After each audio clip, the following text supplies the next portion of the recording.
Well, morning folks, how are we all this morning? Good. It's Friday, we're in Las Vegas. It doesn't get better than this, right?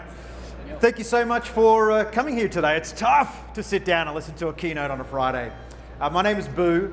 I'm going to introduce you today to the fighter pilot mindset, or what we at Afterburner call flawless execution. What is it?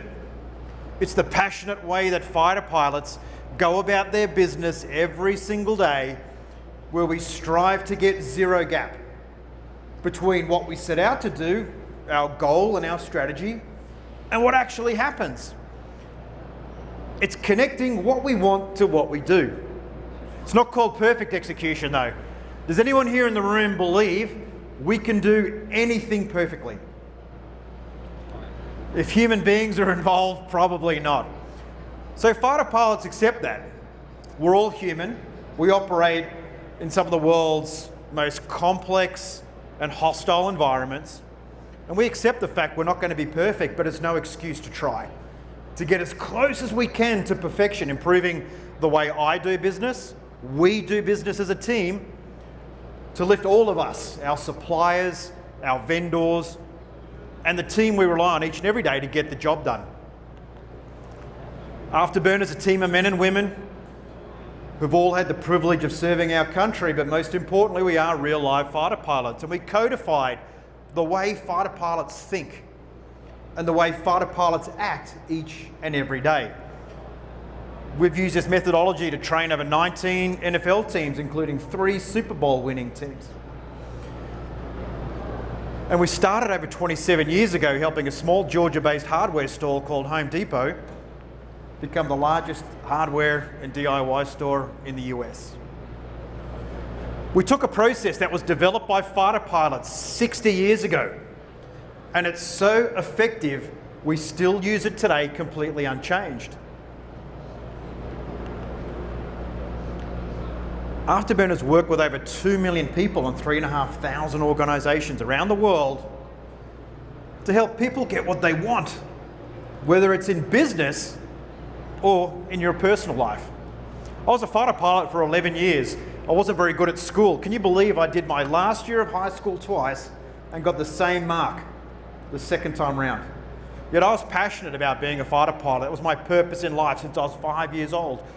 And when I was 21 years of age, I joined the Royal Australian Air Force. You might have noticed I was from the Deep South. And I flew these aircraft for 11 years, the F-18 Hornet, before being medically discharged with an autoimmune disease and having to do something else. And that was making a segue into business. And for the last 17 years, I've been a founder and business owner, and most uniquely in this room, built the world's tallest, volumetric, prefabricated modular steel hotel in Australia in 2014. A 17-story structure that we built in only 11 weeks. The whole building was built in a factory, and we were able to make 1 floor per day, day after day, and set a record for building a 17-story building. How? Using the fighter pilot mindset and methodologies I'm going to introduce to you today. Oh man, when it comes to being a fighter pilot, this is the elephant in the room, right? This is what everyone thinks a fighter pilot is. What's the movie that this character's from? It's from Top Gun, right? Let me see a show of hands. Who's seen the movie, the latest Top Gun movie? Put your other hand up if you've seen the first one as well. Yeah, look at all these interesting social lives out there. This is a movie about Top Gun, folks. It's not a reality TV series. There are a few facts, though, that come across from the movie. The first one is these aeroplanes that follow the leader around. Do you know what they're called? What do we call those aeroplanes? Any ideas? Wingman, that's right. We call it a wingman. Has anyone in the room, hey, we're in Vegas, used a wingman before? We kind of all have, haven't we? And when we use that wingman in any environment, is the wingman there to help our performance? To help us win? Yeah, exactly. So we understand as fighter pilots that we are all sharing a common human performance limitation, and that's how this thing works between our ears, behind our eyes, our brain. Did you know you can't think and do at the same time? As fighter pilots, one of the pilots busy doing, flying the mission, getting caught up in the detail, and the other pilot's keeping an eye on the big picture, or what we call situational awareness. And we have this concept of fluid leadership. What does that mean? Leadership as a pilot is defined by how well you know what's going on, not what your role is inside the organisation. So I want you to ask yourself, who's your wingman? But more importantly, whose wingman are you? This is the modern day era fighter pilot, what we call a 5th generation fighter pilot. The biggest innovation in flying fighter jets today compared to only 5 or 10 years ago is this helmet here. Does anyone ride a motorbike in the room? How expensive was your helmet, sir? Expensive? Was it $750,000? Not quite? Yeah, a little bit smaller. This is a $750,000 helmet. It's designed to keep the pilots safe, yeah, so they don't bump their head. But more importantly, it fuses the human and the machine together. There's a big electrical cable that runs off the helmet and plugs into the aircraft, and it gives the pilot what we call situational awareness. What's that? It's the right information at the right time that empowers you to make really great decisions. And those decisions equal the action and the impact you're trying to achieve, whether it's as a business owner, a contractor, or it might be with your children. 5th generation, the aircraft actually don't work as well as they did in the 4th generation. They're slower, they don't really turn very well. But as a result of the $15 million training program fighter pilots undertake to fly a $120 million machine, it's nice to know where those taxpayers' dollars go, right? You're going to invite the IRS in next time. I want to buy a little bit of an F-35. I want my name on it. And flying at 1,400 miles per hour, being a fighter pilot is all about making great decisions. Who in the room's made a bad decision before? Yeah. Do you want to make less of those? Who's made really good decisions? Well, half the room. Right, we want the end of the room with that hand up by the time I'm finished. This is the F-18 Hornet. This is the aircraft I flew for almost 11 years.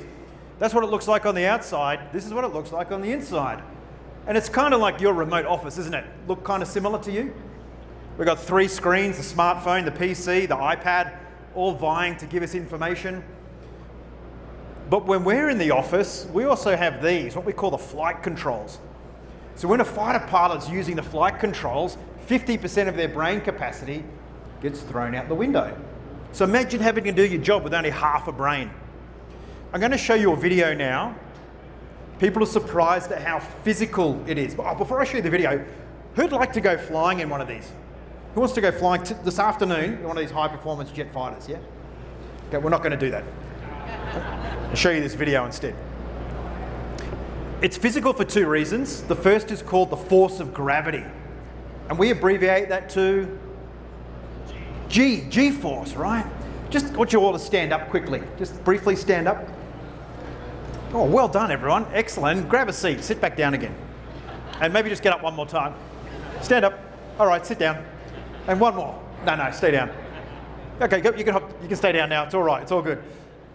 Everyone find that pretty easy? Not too many raised heart rates? That's life at 1G. At 2G, you can no longer get up out of your seat. Your weight doubles. In the video, the pilots are pulling 9G. At 9G, you may weigh anywhere between 800 to 1,600 pounds.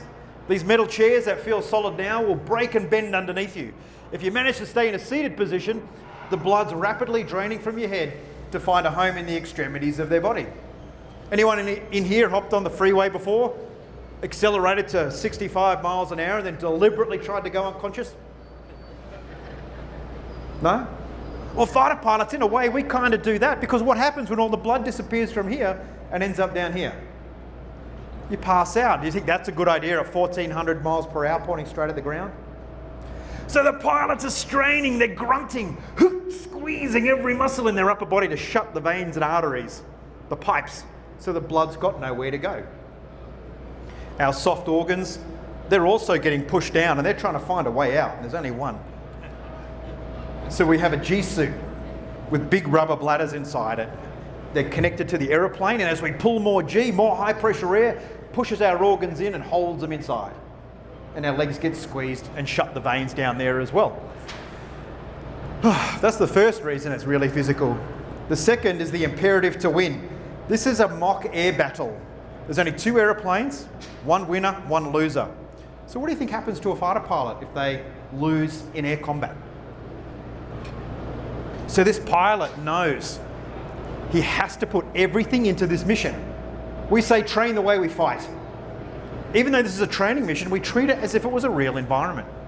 Now I want you to sit back and relax now while we go on an air combat mission, or what all you Top Gun fiends might call dogfighting. Yeah, turn it.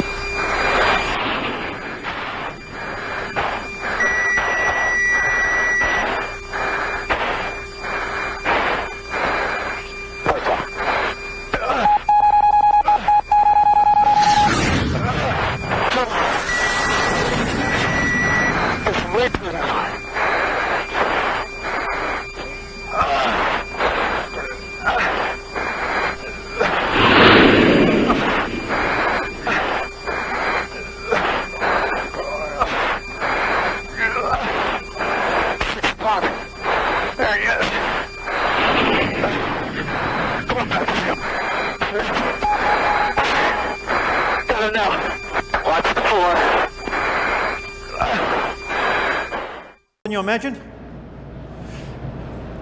Didn't we say all the instruments, the screens, all the information's down here? What on earth is the pilot doing looking up there? What's he doing? Yeah, he's looking for the target, the mission objective, the bandit or the bogey. We say, lose sight, lose the fight. In your life, in your business, in your sales call, the predominant reason why you fail to get what you want to get is your inability to stay focused until the job is done. We know if we lose sight of the enemy aircraft in about 14 seconds, it will go from being in front of us to behind us, and we're not going to be coming home. This is what happens to fighter pilots that lose sight. Hey, squeeze it right. Handbrake is activated. Work hard. 3, 2, 1, engage. Leg tight, deep breath. Your top bridge. 1, 10, bridge. Top the shoulders, bridge. 1, 10, bridge. Squeeze your legs, squeeze your butt, and keep squeezing, keep squeezing, keep squeezing.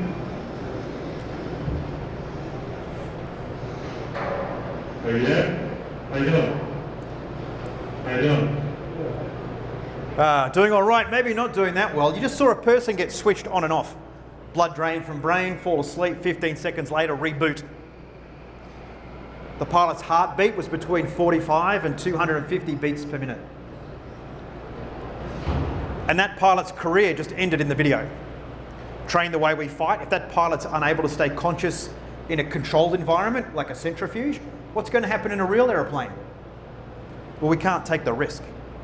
Everyone in this room has an idea of what performance is. It's usually something associated with a sports team or high performance. Get rid of it. I'm going to give you a performance model that works no matter who you are, what you want, and it's been proven in combat for over 60 years.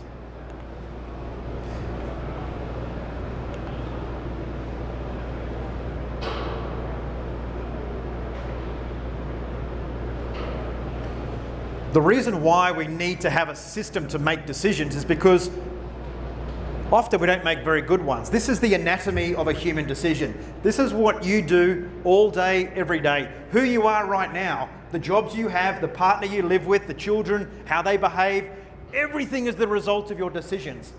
So wouldn't it be nice to know how they worked? The first thing we need to understand is your decisions, 95% of them, are based on your perception, what you think is real, rather than what is real. And then when we think about these perceptions, we often find ourselves thinking the wrong thoughts. And those thoughts we project into the future, and we say, this is my strategy, this is what I want, and we make decisions based on a future that doesn't even exist. How crazy is that? We make decisions based on a fantasy world in the future, not what's actually going on now.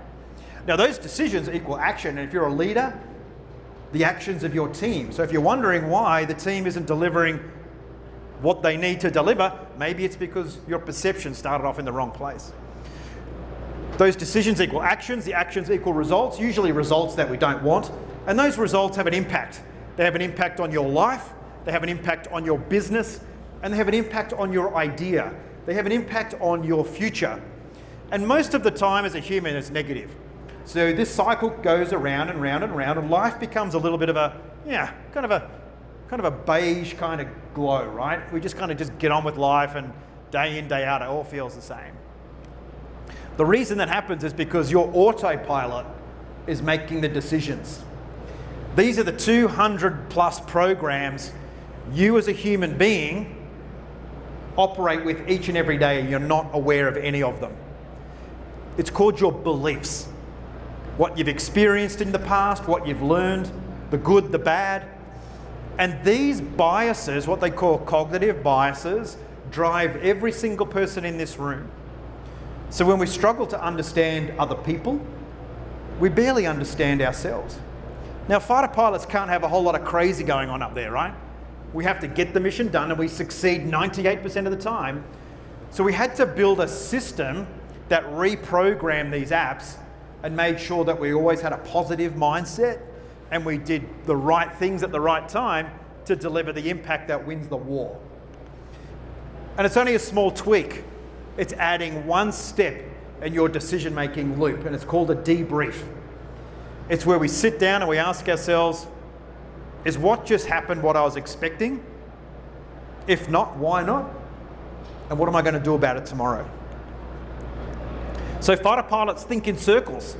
How many of us feel like we think of life in A to B, Monday to Friday, start of a project, end of a project, get on site, get off site, start at METALCON, bump out this afternoon.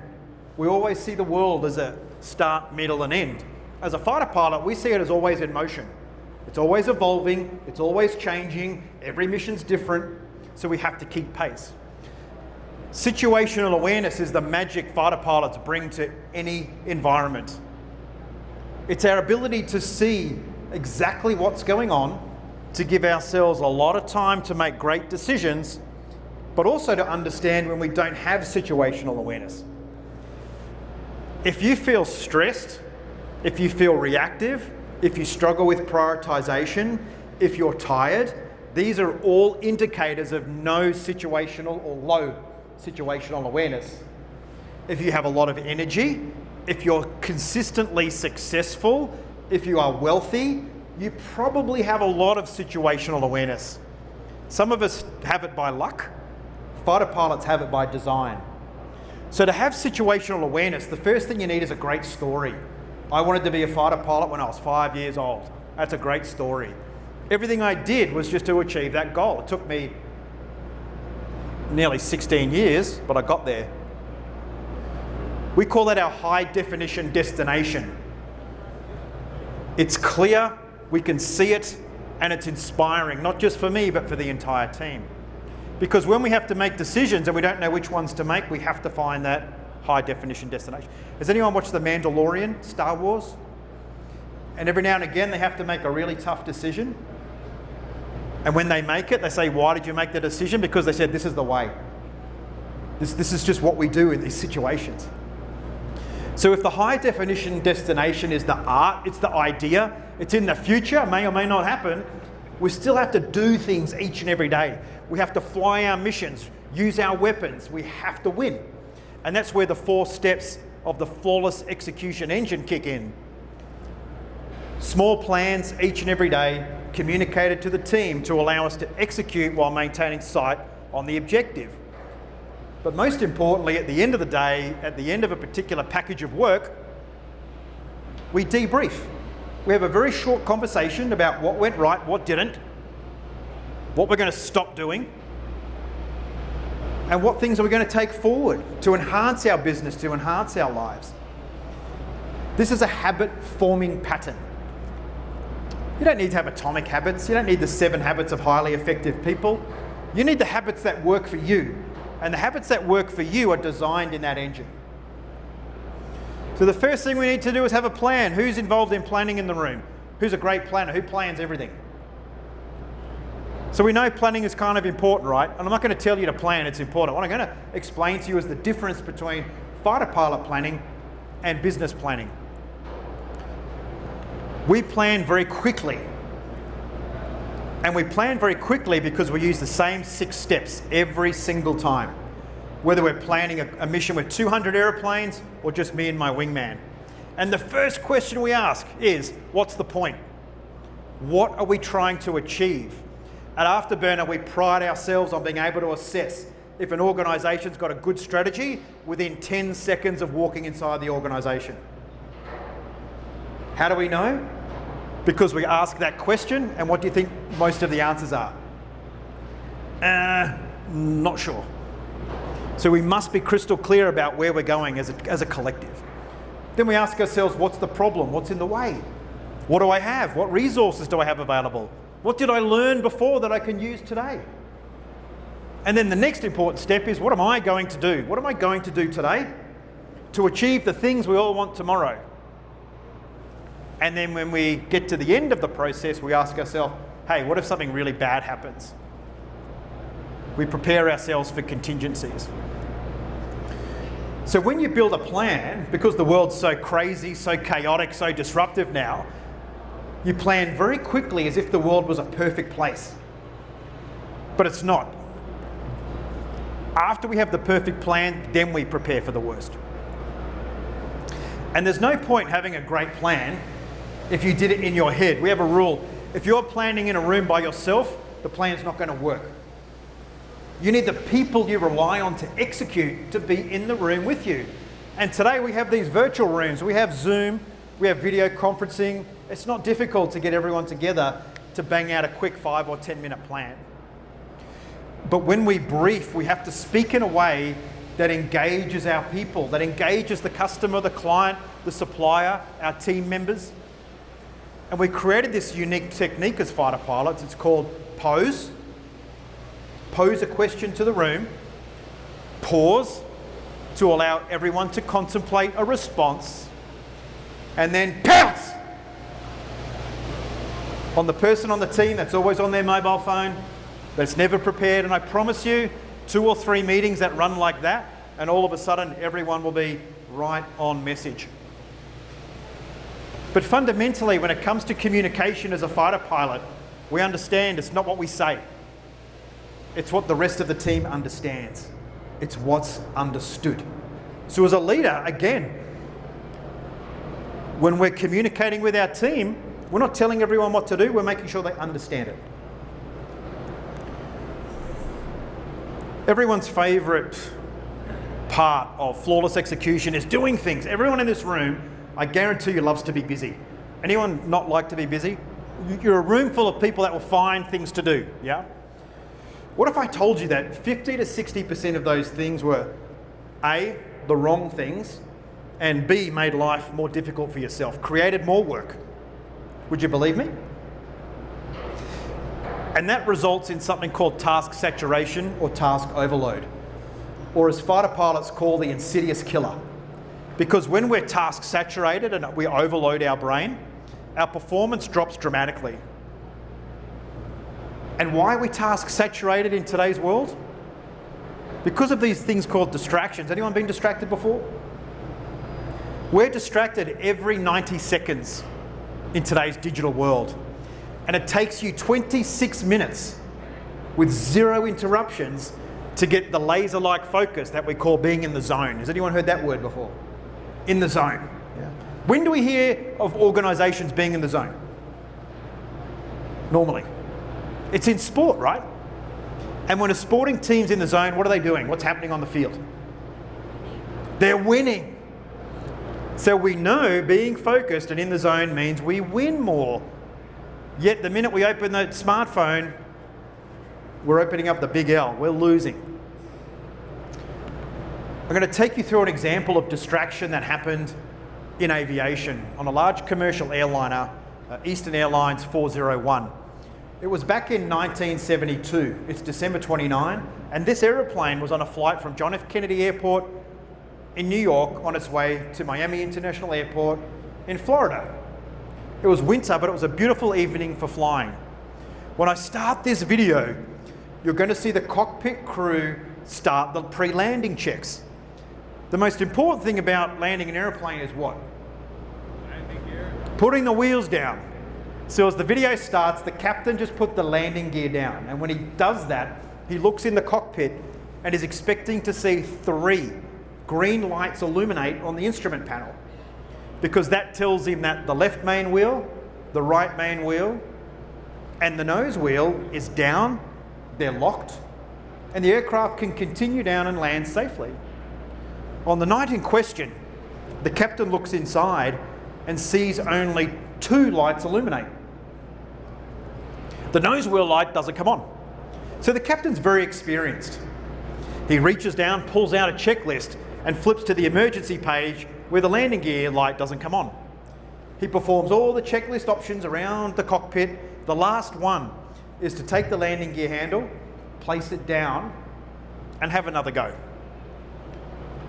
When the video starts, I want you to pay attention as this flight crew becomes distracted by this minor emergency and we see their performance become degraded.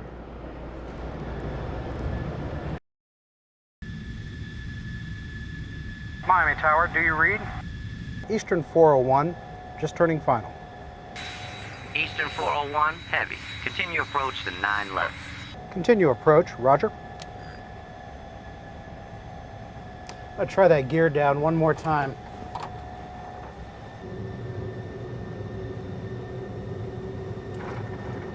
You want me to test the lights or not? Yeah, check it. What's your seat back? Hey Doug, it could be the light. Could you jiggle the light? It's got to come out a little and snap in. I'll put them on. Up to 2,000. You want me to fly, Doug? What frequency do they want us on? 128.6. I'll talk to them. All right, approach control, Eastern 401 here. We're right over the airport here and climbing to 2,000 feet. In fact, we've just reached 2,000 feet and we've got to get a green light on our nose gear. Eastern 401, roger. Turn left, they're heading 360, maintain 2,000, vectors to 9 left. Left to 360. Yeah, I think it's above the red one. Yeah, I can't get it from here. I can't make it pull out either. Do we have pressure? Yes, sir, all systems. Put the damn thing on autopilot.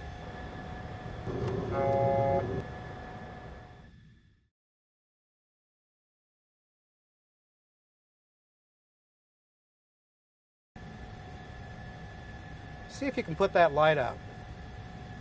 No, you got to push the switch just a little bit further forward. Now turn it to the right a little bit. No, I don't think that's going to fit. Hey, get down there and see if that damn nose wheel's down. You got a handkerchief or something? Something I can get a little better grip on this with?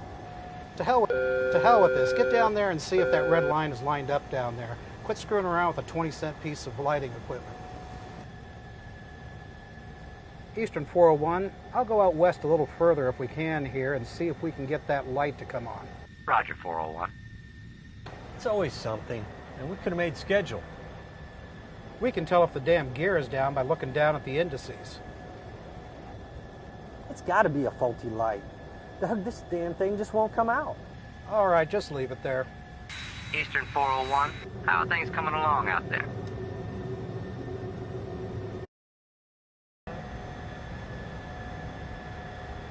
Hey, we've done something to the altitude here. What? We're still at 2,000, right? What's happening here?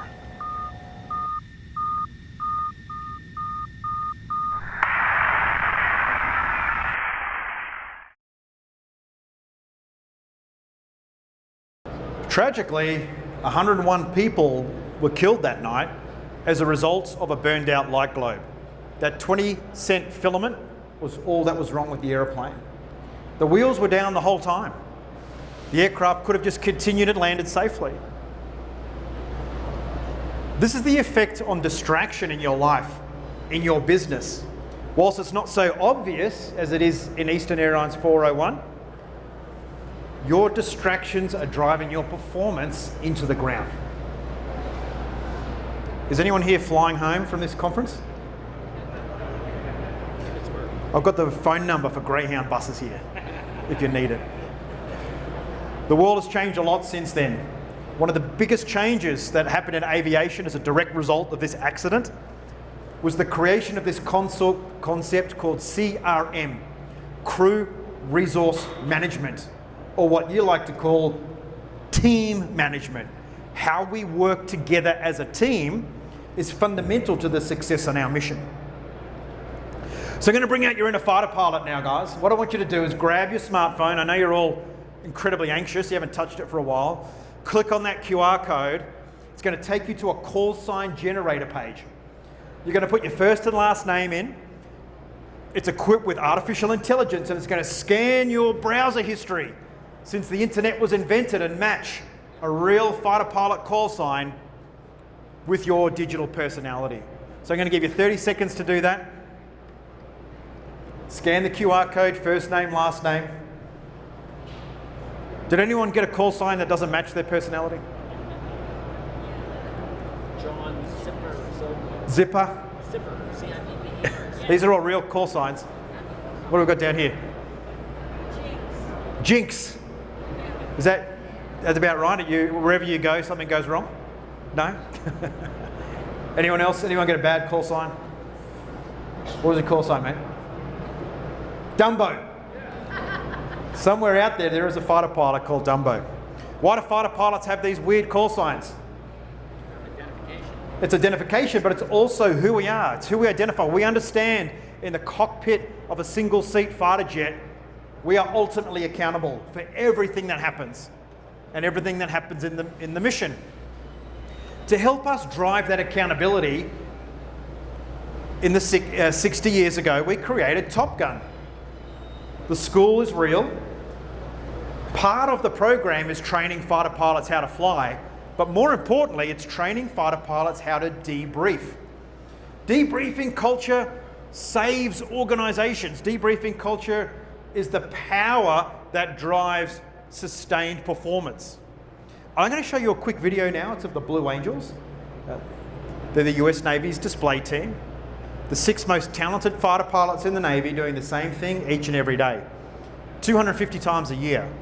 You would think the Blue Angels wouldn't need to debrief if they were that talented. But the opposite is true. Let's learn a little bit about debriefing from the Blue Angels.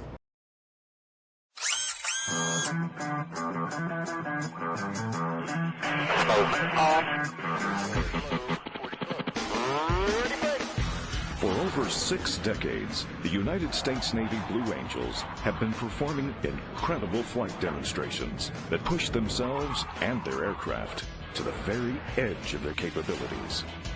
After every flight, the team also goes through a critical debriefing process, which they consider just as important as the actual flight itself. For each and every maneuver, they hash out what worked, what didn't, and no punches are pulled. We have to be as wide open to criticisms as we can possibly be. In the very structured platform in which we debrief, we examine our mistakes so that we get the very best information to improve every time we fly. I'll tell you how specific it gets. We even debrief the march out to the airplanes and the march back at the conclusion of the show. What's most remarkable about the post-flight debrief is that within a military structure, where rank is so highly regarded, a debrief among the Blues is nameless and rankless. Everyone universally acknowledges it's not who's right, it's what's right.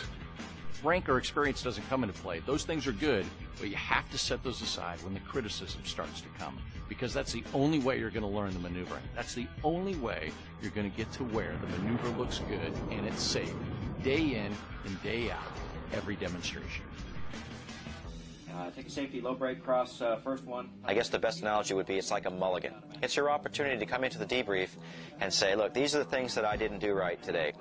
And that is giving you the opportunity to fess up, identify your own shortfalls, and say, I'm going to fix these for tomorrow.